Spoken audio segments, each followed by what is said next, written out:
suit and some hot Listerine. Yeah, I've been to Rome. It's the same overseas, and the drugs weren't good, even though they were free. When I flew back home with my hands on my knees, we never stop for no one. We keep the party going. We never stop for no one. We keep the party going. Go call the cops if you want it. We won't run. Parked in the back of the house. We want some. We'll burn the neighborhood down. We are the night. We are the chosen one. We never stop for no one. We keep the party going. Dancing on the washing machine. I'm a bad, bad man with the nicest of things. Un-American, living life on TV, and I'm dressed to kill. Eyes as white as my teeth. We never stop for no one. We keep the party going. We never stop for no one. We keep the party going. Go call the cops if you want it. We won't run. Parked in the back of the house. We want some. We'll burn the neighborhood down. The lead guy, the head dog, Mike Gossard, with our artist spotlight of the week, Acidic. Hey, what's going on? Man, how are you? Thank you. How's it out there in, what is it, Los Angeles, California, right? Oh, it's beautiful today. It's the weather's great. I was just out driving around, running some errands, and now I'm gonna, get in the studio, do some songwriting, and hit the gym. This is like a dream day for me. How are you doing? Well, not quite as good as you are. Yeah, I'm alive, so it's always a good thing. Indiana, I'm in Indiana, so 75 degrees actually today, so we're actually rather nice for this time of the year. So, wow, everything is going on with you guys. It is phenomenal. I mean, let me start off this way if I can. Okay, just bear with me for a second. Yeah. Okay, it says, and I'm reading when I say it says, ladies and gentlemen out there, that first of all, you hit number one on the indie label report for your song "Beautiful" Friday. That's true. That's October the 2nd. How cool is that? Oh, it's just something else. It really is. Number 33 on the Billboard Adult Contemporary charts for the same song, "Beautiful," September the 30th. Oh yeah. Oh, and then ladies and gentlemen, let us not forget. This is from Coming Up magazine, September the 24th. And I quote, right off the bat, I was thrown for a loop with Beatness. Gone was the rockers, and in was the indie. And by the way, that song Beatness, guys, is what you just heard. Yeah, I love that song, man. Our bass player and I wrote that song, and we wanted to do something different. We wanted to really stretch our boundaries, and I think that's exactly what we were able to accomplish. Well, you guys entered into, we are in the month of October. You entered in with some of the best chart numbers you've ever had. Beautiful, we just talked about. What is it like? And, a lot of people think that, I never heard of them, so they must be brand new. You guys are nothing, you're not brand new. You've been around for a while. You busted your hump, and now you're getting the recognition, in my opinion, you deserve. What is that transition like? What is it like being, people don't know who you are, into, oh my God, everybody knows who you are? That's an interesting question, and I got to tell you, I don't necessarily think that everybody knows who we are. I just think it's a matter of, we've reached a level in our career where, there is more recognition. That is absolutely, certain. But, being on the charts is just one more step in the right direction. It's just not a career make.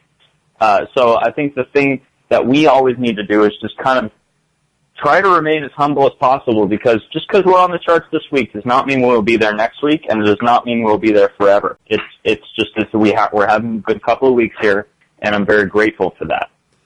I'm so glad you said that, because I actually have in my office a little poster that says, remember, a pat on the back is only a few inches from a kick in the ass. Oh yeah, absolutely. And I want to get that, and I think that would be a good shirt that would sell. Yeah, well, yeah, I'm just saying that keeps every time I look at that, say don't get heady, don't get fool yourself, because just like you said, maybe somebody knows who you are today, tomorrow's a whole different day, right? So. Oh, exactly. I mean, it's as simple as that. I mean, if you look at a band like Fuel, we've been on tour with those guys, and those guys are awesome. They sold millions and millions of records, and now they're not on the charts. It's just a matter of today you're hot, and tomorrow you're living off of what you built for yourself. Well, so I think that we're just going to keep on building and see what happens, frankly. But see, okay, you threw those guys out, but you also you've opened for Hinder and Royal Bliss. Oh yeah. Now, if it were me, and I'm just talking, I'm just an old dude, but if it was me, I'm like, oh my God, can I pinch myself here? What is going on? I'm opening, but I think you really have the level head, in my opinion.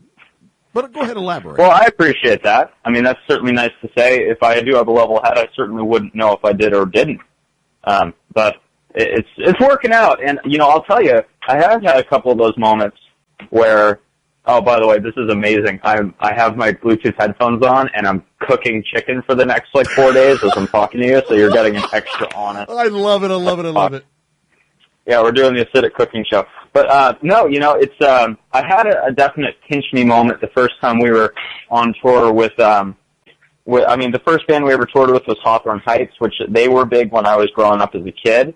But to be honest with you, the first band I ever had a pinch me moment with was Alien Ant Farm. We did a loop with them in 2011, and it was like, I remember these guys when I was growing up. They were the biggest band for a while. And now we're hanging out on their bus with them every day and this and that, and it was just too cool. I mean, talk about feeling spoiled. I definitely felt spoiled that day.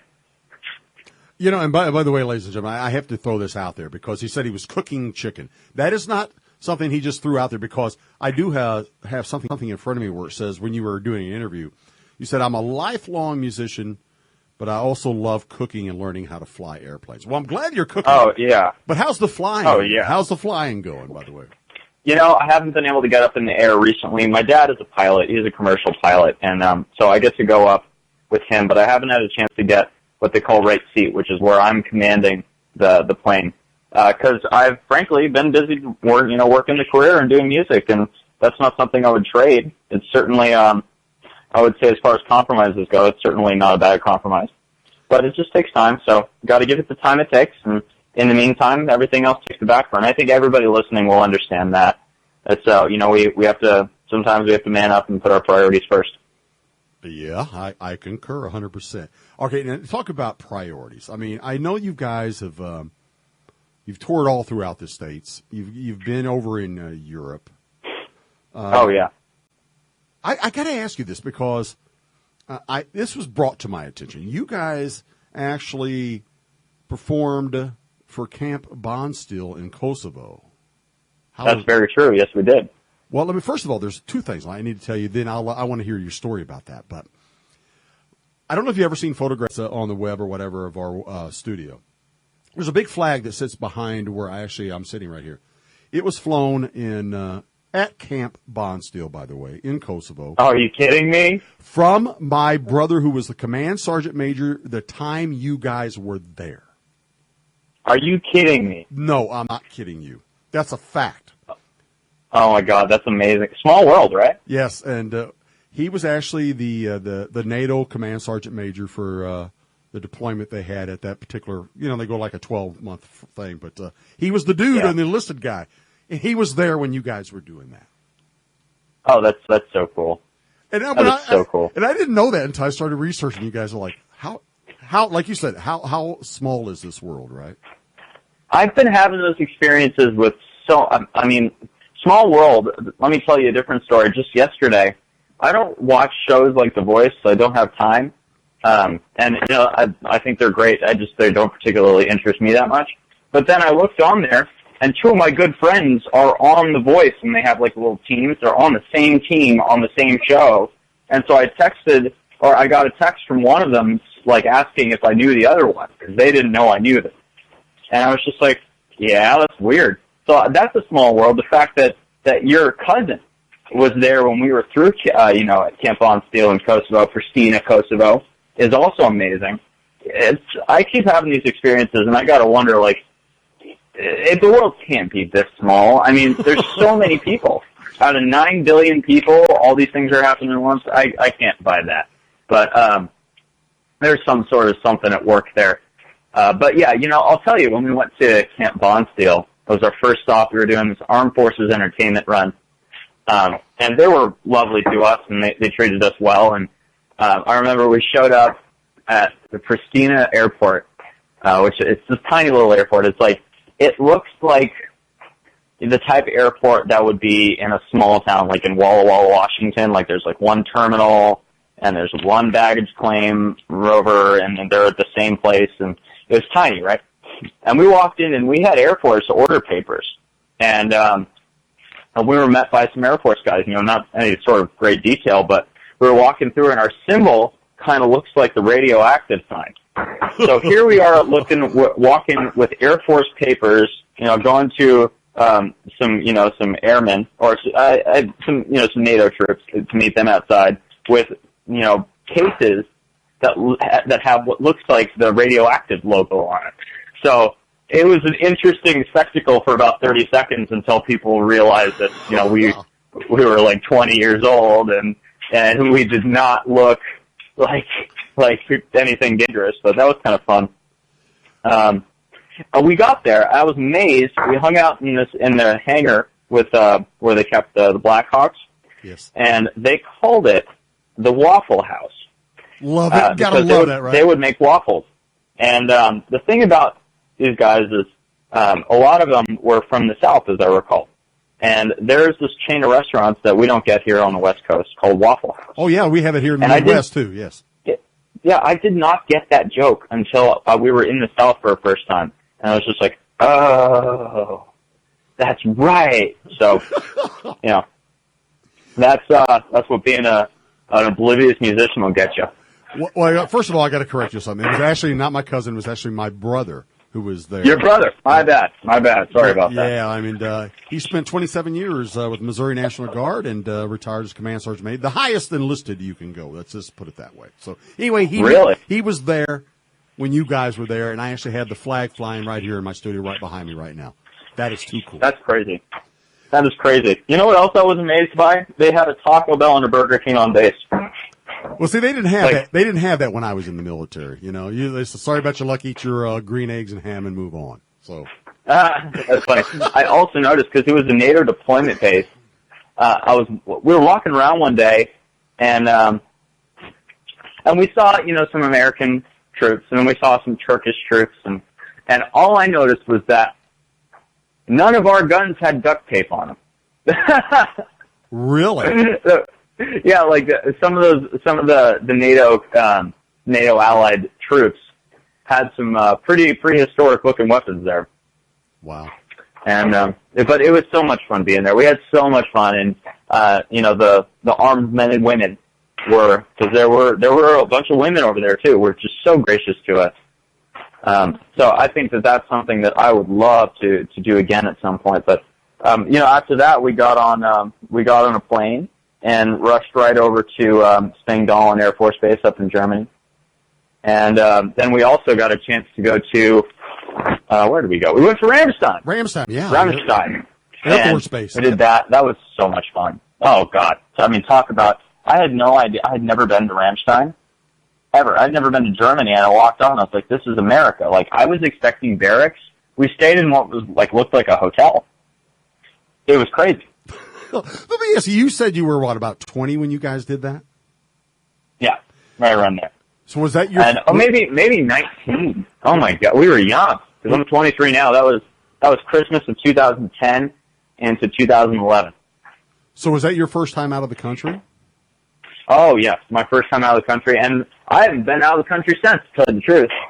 All right, so I've got to ask you. I mean, there's a couple things going on in my mind right now. First of all, just as a human being, just as a person, that's got to be surreal that you're hanging out in all these different places, and you were just in California, the day before, right? Oh my goodness, yes. And well, we were I think all under legal drinking age at that point, but we flew Lufthansa, and once they got to a certain altitude, they started serving alcohol, and they served to us because they're German. Sure, absolutely. There's no drinking age over there. That's right. Exactly. And you know, what are they going to do? Enforce U.S. law 35,000 feet headed out of the country? No. So we got to, where were we? I think we landed in Hamburg or something, or Düsseldorf. Like, we landed in some like major German town, maybe it was Munich, and all I remember is our sound guy, because the Air Force, you know, gave us a crew because they wanted it to sound good over there. And so our sound guy had done these tours before and took us to this bar in the airport that he visited, and we got served beer in steins. We weren't used to that. And we got a boot of beer. Like, it was amazing because we were used to, like, you know, drinking, you know, Coors Lights in the backyard. Yeah, and we were drinking like beer out of a boot and beer out of a stein, and it was kind of incredible. When we made it back on the plane, I love the way we made it back on the plane. We made it back on the plane. Yes, we did. We were kind of funny when we made it on the plane, but we made it on. But we were like an 18, 19-year-old kid. So what are you gonna do? You know, we were a little silly back then. Well, actually, I can tell you, I was 17 years old when I went in the Army, and back then, they don't have this anymore. But just a little head thing. We'll get back into your music, but if you were old enough to join the military, you were old enough to drink. So even when I was 17 in the military, if I was on a military base, I could drink, regardless of where I was. Yeah. You can't do that anymore, but hey, that's a whole different story. Let's get back to your latest album, Creatures. This thing is going well. I'll use the terminology nowadays. It's going viral. I mean, it is just absolutely. You guys are kicking ass with this. It's going better than anything we've done before, but I'll say it again, it's just another step in the right direction. I'm not going to count my chickens before they hatch, or count my chickens before they lay any eggs, you know. But we've definitely seen some positive movement, which is, you know, it's always good to see. But, you know, we're in it for hearts and minds, man. We're not going to give up until we're all the way. Well, you know, you've got to keep up that attitude, because if you don't, then you might as well just give up. You know, if you don't believe in what you're doing, in my opinion, I always say you do the right things for the right reason, good things happen. So if you keep positive and everything's going cool, you're going to be hanging out as you are right now. Once again, by the way, just while in your kitchen while you're cooking chicken with our veterans around the world. Oh yeah, hey, we're having barbecue with veterans around the world. There we go. That sounds pretty good to me. Sounds pretty good to me, man. So, you know, I'm going to throw this out there, but I'm throwing the name out there. You're not. But we get back to some of the artists you hung out, like we was talking about Hinder and Royal Bliss, but Rusty Anderson, Paul McCartney's guitarist. Oh, yeah. You guys played a show with him, and he had you join him on stage. Talk about surreal. First of all, this guy is a friend of Paul McCartney's. That's one thing. And secondly, you're like, really? Okay. And all of a sudden you're hanging with him, and he throws you a curveball, if you will. Come on stage and sing with me. And you actually sang and led some of the songs you were singing with. Oh, that was so cool. Well, Rusty's just a good guy. I remember I was on the way home. I was dropping some people off in downtown LA after something I was doing, and I gave him a call. Oh no, he called me. I can't, whatever. Well, it was one of the two. We got on the phone somehow. And sitting there talking to this guy, and in the back of my mind, I'm like, you're talking to Paul McCartney's guitar player right now. Why do you sound so normal? And because he's just like, he's such an approachable guy. He's such a normal, approachable guy. It was really cool to get a chance to talk to him and see him to practice and practice with us. And I was astonished when one day he paid for practice at the practice space. You know, wow. That's a big deal, because I was willing to front that, but there was one practice he covered, and I was amazed. And then he got on stage with us, and I mean, what a classy guy! What a classy guy! This guy is one of the best guitar players we've ever had a chance to play with, and he rocks it, man. We played one of his songs, and then we played two covers. We played a David Bowie cover and a Jimi Hendrix cover, and it was out of this world. It was something out of my wildest dreams, getting to do that. The more I sit and think here, because we're not a big band, like we're a fairly small band in the scheme of things. But then I sit and I think about all these amazing things I've had a chance to do, and half my bucket list is already gone. What a cool life I get to. I have, I think, the best life ever, and I'm such a lucky guy. And it's really cool to honestly say that I'm grateful to get to do what I get to do. Well, first of all, I want to tell you, and everybody, throughout the years we've been on air now, almost 7 years, nonstop, 24/7, and since a lot of people, when they hear our title, American Veterans Radio, they always think that everything we do is got to be military or American or some kind of related. But what they forget, and I've always said this, I'm a veteran, but every time there's a veteran out there, just because they tune into the radio, they don't always want to hear, I call it boohoo stuff. They want to hear what's going on. If I'm over in Germany right now and they're tuning into the station, I want to know what's going on in the world. So I'm going to tune into American Veterans Radio, and Jim's going to be playing the latest and greatest or his crazy music. So, a lot of people realize or forget that veterans are people too. And so we always, as I like to say, we bring a small piece of home to them wherever they are. And home is just me being me. And I want you to always stay you. I just love your attitude. And you were talking about, Rusty, being so down to earth. You guys, I have no doubt you're going far. I have no doubt you are. But I could only ask that 25 years from now, you're the Rusty to someone coming up behind you. Well, that's what I want to be. I'll be honest, when we started, we had a very different attitude. When we started, it was, me, what can I get?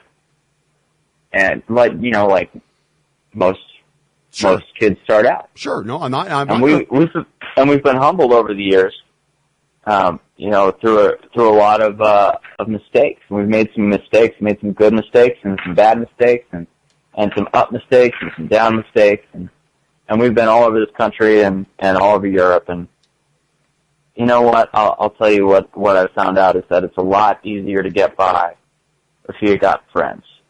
Absolutely. And today we have a lot of friends because we treat people like we'd want to be treated.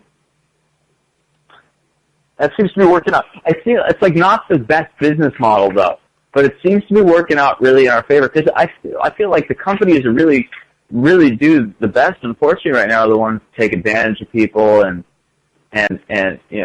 screw people over.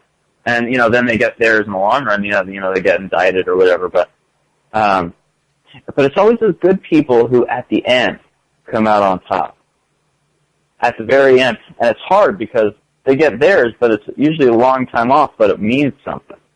I was talking to the bands about this yesterday. We were doing a group text message. One of our, an anchor date, which is the most important date of one of our upcoming tours, changed the logistics of it changed a little bit in what initially seemed to be an undesirable way. Now later on we reevaluated and we decided this was probably for the best and we can come in and capitalize on this. So, I'm sitting there and I'm looking at these text messages from the guys and I'm amazed because they said something that was so profound. We play with a lot of metal bands. We're not a metal band. We're an alternative rock band, and we do whatever we want to do in terms of music and style. But there's a lot of these metal bands who do the same thing, and they all do the same thing as each other, and they're great, and we're friends with a lot of them. But they all do the same exact thing, and they get the same exact result. And we're the only band in that scene who's actually doing something different. And if I look back through history, it's only the people who have dared to do something different that ever make any impact whatsoever. So I got to think that we're heading in the right direction just because we're doing something different and we're not buying into the static way of doing things, which is proven, but it's not quite as fun as being out in the open and being uncertain. Well, I will put another thing. I was telling you about my other little statement I have. My whole office, by the way, if you ever went to me, everybody just goes in there and they start reading my philosophy. I'm into philosophy, but there's another one that says, you remember the guy who can try, and it's really big, and the question mark, and at the bottom it says, neither does anyone else. Yeah.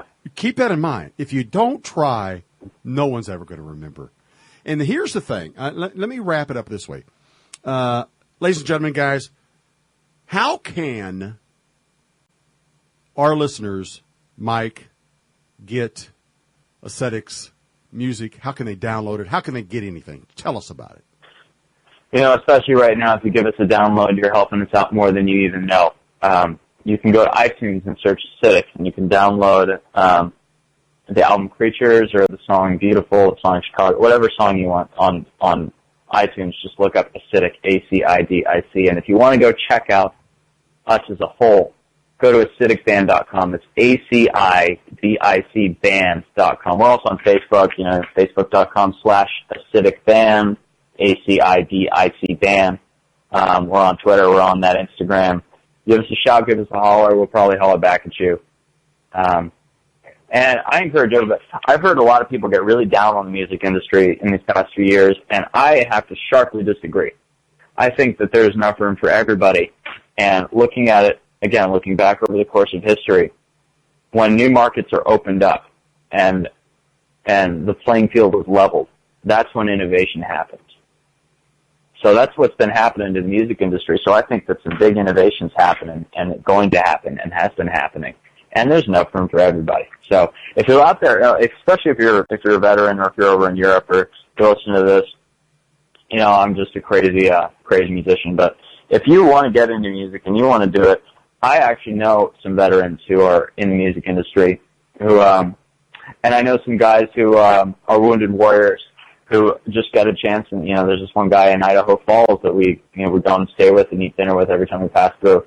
And he rides with the Wounded Warrior, rides on his motorcycle, and there's enough room for everybody. Even if you just want to have fun and hang out with the band, that is so possible. So I really want to thank you for having me on. This has been not the typical interview, and I like that. Well, I appreciate that. I really, really do, because, like I said, I'm just one of those guys. I'm just gotten older, so I'm just the generation removed, if you will. But ladies and gentlemen, go out, as Mike was saying, go out and buy their stuff. Acidic, ACIDIC. Check them out on, like you said, iTunes, Facebook. Go to their websites. Support these guys because they're out there, and they have been now since they were in their teens. I'll throw out that. Out there taking care of our veterans, performing for our veterans. And once again, okay, before I get out of here, though, yeah, The Voice. Now, you said you're not a big fan. My wife and I are huge fans of The Voice. And you said you had two friends. Really? You said you had two friends. Can I ask who they are? Of course you can. So they were both on Team Glenn right now. Summer Chappelle, she did Strawberry Wine. I know her family quite well. And I've known them for a long time. And I was just talking, she texted me yesterday to ask if I knew my other friend, which is Coda Wade. And she just knocked it right out of the park. And she's also on Team Glenn. And I've written music with her. She has a song on our record, Copperman, called Believe. She and I did that song together. And I was amazed. I was looking at it, thinking there's no way that Coda Wade and Summer Chappelle are not only on the same TV show, but they're on the same team. And they were blown away that I knew both of them. So you go back to the small world, right? So it's just too small a world. And these are both, wonderfully talented young women who are reaching for the stars. And, I'll be sitting and, like I said, I'll be sitting with a girlfriend and, we're not necessarily watching The Voice, but, I may want to start because I always like to see, especially when young women make it in the music industry. That's something that's great. It's not a lot, there are a lot of guys who get a chance to make it, but I'm always astounded at how few women there are in the music industry, even though the number is growing, and I love to see that number grow.